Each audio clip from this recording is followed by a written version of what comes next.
yadda kuka sani ya kuma mutan arewacin Najeriya baki daya. Kun san da cewa wa'annan jihohi da na lissafa muku suna cikin tashin hankali da kuma fargaba sakamakon 'yan ta'adda 'yan daɗi bindiga sun takura wa yankinan nasu baki daya. A wannan karan ma an sake samun 'yan bindiga sun kai hari yayin da suka kar sojoji da dama har lahira.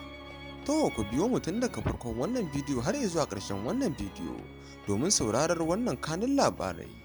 A Najeriya dai matsalar rashin tsaron da yana ci gaba da ta'azzara domin ko har yanzu dai wasu jihohi da ke cikin Najeriya dai suna cikin ɗarɗar kamar irin su Niger, Zamfara, kuma Katsina. Duka dai waɗannan jihohi suna fuskantar matsalar rashin tsaro. Ko da a jihar Taraba ma 'yan bindigan dai yana ci gaba da cin karen su babu baka a ƙaramar hukumar Karim Lamido da ke jihar Taraba. Lamarin da ya janyo a yankin garin Jamaga da ke ƙaramar hukumar Karim Lamido da 'yan bindiga suka yi nasarar kashe sojoji guda biyu da kuma tarwatsa saurar. Wanda har yanzu dai sojoji shida sun yi batan dabo ba a ma san ina suke ba, kamar dai yadda wani wadda ya tsallake da kyar a yayin aukuwar lamarin ya koshe da mana lamarin da ya faru tare da alkawarin cewar ba za a ambaci sunansa ba. Suna zuwa suna ɗaukar mutane a wajen mu. Ina ne wajen naku? Biyar kenan. A wani karamar hukuma yake? Karamar hukumar Karim Lamido da jihar Taraba. Ina jin ka. To yanzu a kalla mutanen nan dai a daga sun kawo hari ya kai so 5, a garin Dingare ya kai so 2.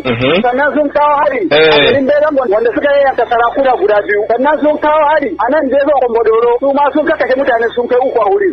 Sannan sun kawo hari a Jibi sun kashe mutum 2 a wurin. Sannan Mashiyin Kiriya sun kawo hari sun kashe mutum 2 a wurin. Da yau abin da ya faru a garin Jamaga sojojin mu suna isan Jamaga kenan sai ga barayin nan sun iso sai suka farwa sojoji. Sojojin da suka yi aron gama da su sun kashe sojoji ya kai 2 amma sauran masu ba gano inda suke ba. Yanzu wani hali kuke ciki? Muna neman tallafi a wurin gwamnatin tarayya kuma gwamnatin jiha. Babu karbin bindiga a hannunsu. Wani irin bindiga ne a hannunsu?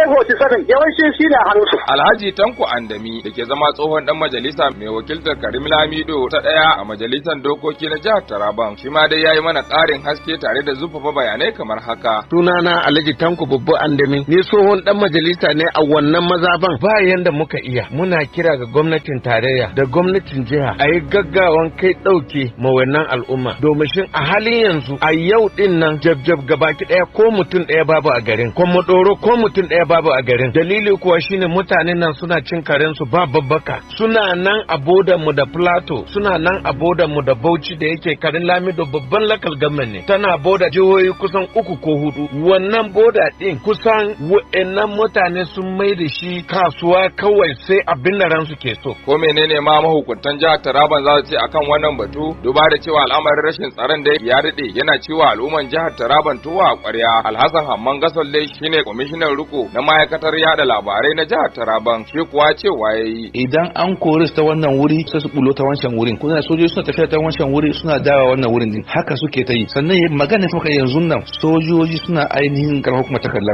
an ajiye sojoji a gujin jiya yin nan gwamnatin jihar Taraba a ofishin sakataren gwamnati ta yi mitin da vigilante wato yan banga da kuma mafarauta wato hunters, ta yi mitin da shugabanni su jiya din nan suka yi mitin da shugabanni su a ofis na sakataren gwamnati akan yadda gwamnati za ta yi ta taimaka musu su shiga wannan wato al'amarin din. Ai kwanaki sojoji sun kai hari a Kambarin, a cikin Kambar har da jirgin sama an kore wayannan mutane an fatattake su, amma yanzu kawai sun sake dawo ne. A halin yanzu dai yankin Jabjab, garin Billari, Baralgo da kuma Jamaga dai da ke Karim Lamido a jihar Taraban dai yan bindiga sun manda wannan sansani wata karamar kasuwa. Lado Salisu Muhammad Garba, muryar Amurka daga Jalingo a Najeriya.